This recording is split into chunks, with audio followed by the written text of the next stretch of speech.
Carroll Township's a very rural area in northern Ohio, right on Lake Erie. Lake Erie's always been very important to Carroll Township and its residents. We use it for drinking water, we treat it, and it's really our livelihood.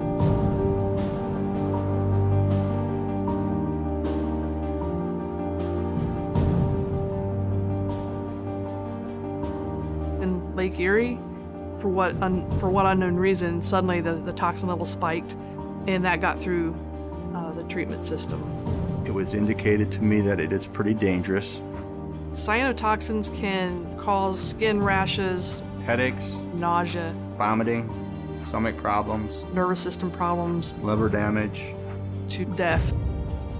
We sampled and we had about 2.5 times the limit from the World Health Organization.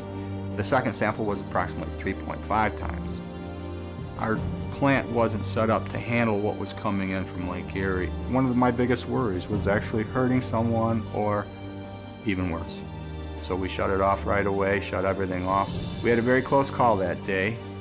The last thing you want to do is produce an unsafe water and allow your people to drink it. What we need is a better way to track and predict these cyanobacteria entries from our source water so that we can make sure that this never happens again. A lot of times we'll find out after the fact that there's a problem with cyanobacteria in the water because the bloom's already occurred. We either get results of sick animals or sick people. We need a paradigm shift. We need to go from being constantly reactive to these blooms to having a capability that allows us to become proactive.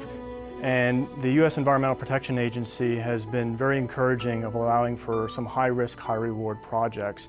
And that allowed us to think outside the box, way outside the box. We've been fortunate enough to make use of a sensor on the International Space Station called HICO, which stands for the Hyperspectral Imager for the Coastal Ocean. HICO consists of 2 instruments. One is a camera, and the second instrument is a spectrophotometer, which actually gives us the spectrum of light leaving that water. The camera on a cell phone, for example, contains about 3 bands of data in a red channel, a green channel, and a blue channel. HICO gathers light from the red, orange, yellow, green, blue, indigo, and violet parts of the spectrum. So using this technology, we're able to now detect those water quality parameters such as water clarity, what the phytoplankton concentration is in your water, how much light is being absorbed in your water, as well as what's the distribution of cyanobacteria in those waters, and does that concentration pose a health hazard? So what this means is instead of waiting for someone to report that there's a problem with cyanobacteria bloom, we can monitor these water bodies from space and get information that we can rapidly get out to the water quality managers through a smartphone application that we've developed.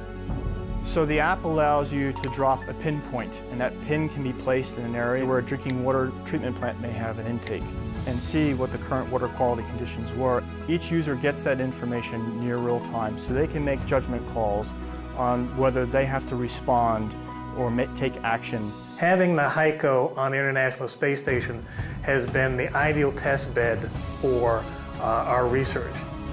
This is an amazing partnership.